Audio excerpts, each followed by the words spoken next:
And we are back with the fourth segment of the GSMC Basketball Podcast presented by the GSMC Sports Network. And in this fourth segment, we are going to be looking at Jaylen Brown and Jayson Tatum, their playoff numbers, and we are going to determine whether or not Jayson Tatum was robbed of the finals MVP, whether or not whether he deserves it, whether Jaylen Brown deserves it. All of this, we're going to talk about that in this fourth segment. So let me just go ahead and pull up all of their numbers real quick. Well, we already have Jaylen Brown's numbers up on this slide right here. So might as well go ahead and bring that back up. Again, 20 points per game, 5 rebounds, 5 assists, 44% from the field, 23% from 3, 1.6 steals per game.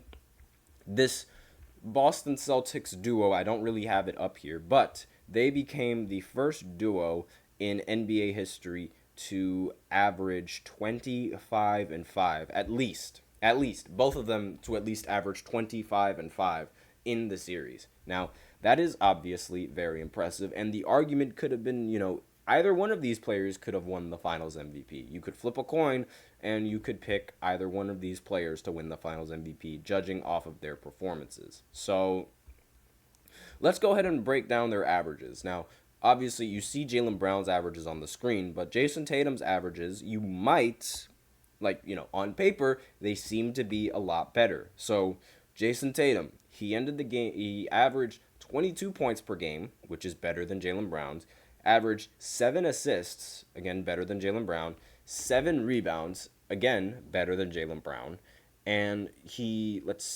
shot much better from the free throw line, without a doubt. But then again, Jayson Tatum is known to being a much better free throw shooter. Jayson Tatum shot way worse from the field compared to Jaylen Brown, and they didn't shoot very well from three. That is one thing that was constant. Both of those players shot poorly from three.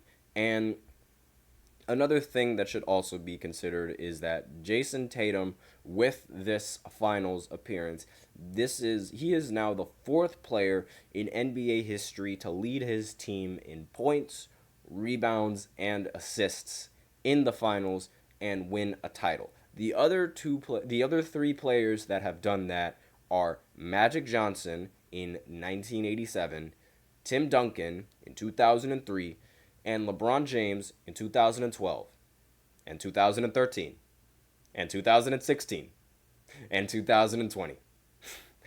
You all know that I have to hype up LeBron because LeBron is the greatest basketball player to ever live to ever walk the planet. Plain and simple. And the fact that he's on this list 4 times is nothing short of impressive. 4! And that's all that I really have to say. It's every single time he's won the championship, by the way. So I just wanted to point that out. And now, again, with all this, leading the team in points, leading the team in rebounds, and leading the team in assists, why wasn't he the Finals MVP? Why was it Jaylen Brown? The key is consistency.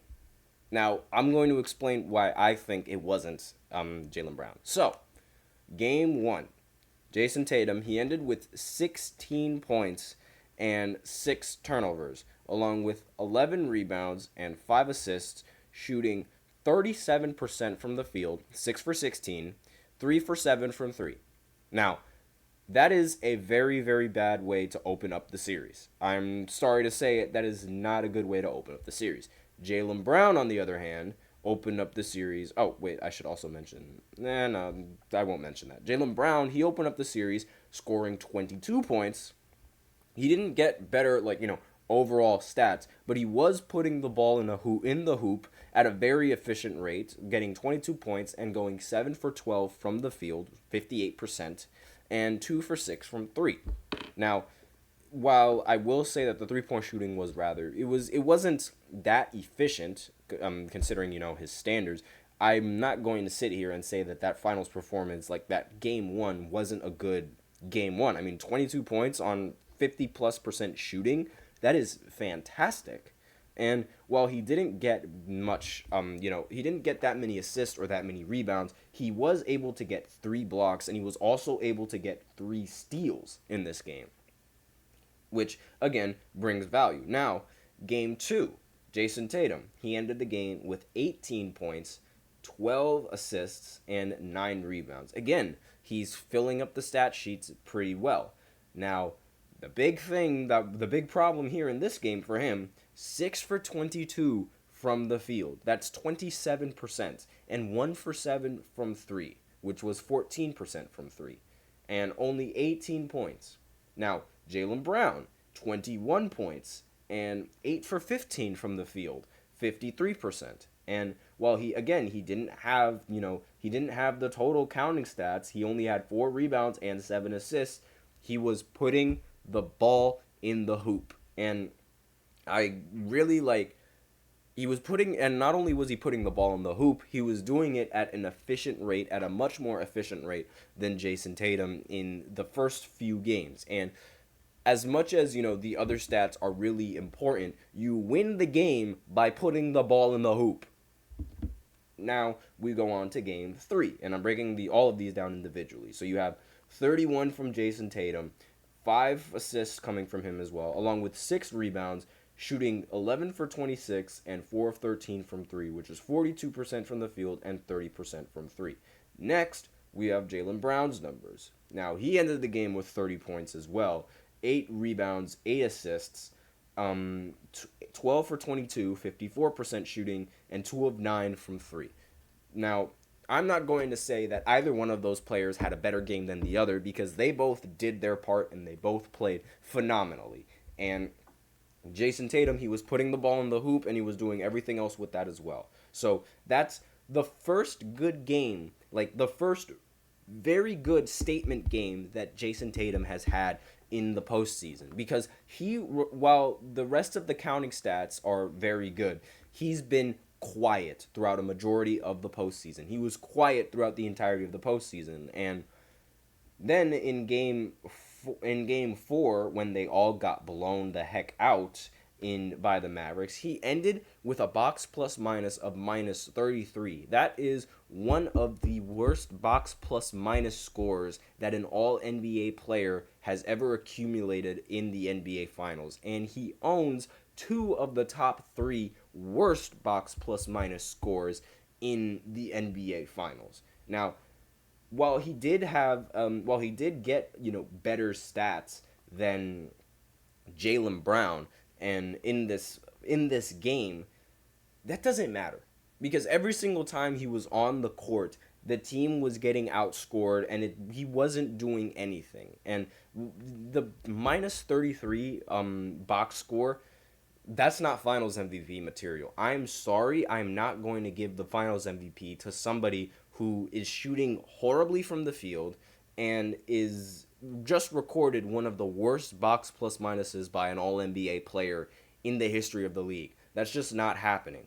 No. Then game 5, which was the final game of the series, this was really this was what made the Finals MVP discussion competitive, because in the closeout game, Jayson Tatum finally stepped up, 31 points again, 11 assists, 8 rebounds, and he ended up leading the team in scoring for the rest of the series. But that was mainly because Jaylen Brown, he didn't really have that wow performance in a closeout game. He ended with 21 points, but he shot 7 for 23 from the field. And it was much more of a team effort than it was Jayson Tatum being a dominant player, which was the big difference, because it's not like they were trying to fight their way to the win and Jayson Tatum was the leading scorer. The team, it was a blowout win, so you could argue that the numbers, they aren't really that. I'm not going to say that 31 points in a closeout game isn't that impressive, but there isn't that much pressure on you scoring all of those points when you're up by so much and when Dallas is just laying over and taking it. That's just my opinion, however. And that's sort of why I think Jaylen Brown deserved the Finals MVP, because when you look at it from game to game to game, if you look at it from a game-to-game standpoint and you don't look at the averages, Jaylen Brown was putting the ball in the hoop. He was much more valuable for the team, while Jayson Tatum was being the playmaker for the team. It seemed like he was being the playmaker mainly because he wasn't putting the ball in the hoop, and he had to find a way to help the team somehow, and he did. and that's how they won the championship. It's plain and simple. Now, I don't want to discredit the rest of these players for winning, but I'm just saying that it's like, Jayson Tatum, it I don't think he was robbed. I genuinely don't think he was robbed. And I honestly don't think he cares whether or not he wins the Finals MVP or not. Because like Kobe didn't win the Finals MVP in his first ever Finals. So if that's enough for him. But with that, we are out of time for this fourth segment. So now we will be going into a much shorter segment than usual, talking about Luka Doncic and the possibility of him playing for Slovenia in the Paris Olympics. So I'll be right back after this short break. Be sure to stay tuned.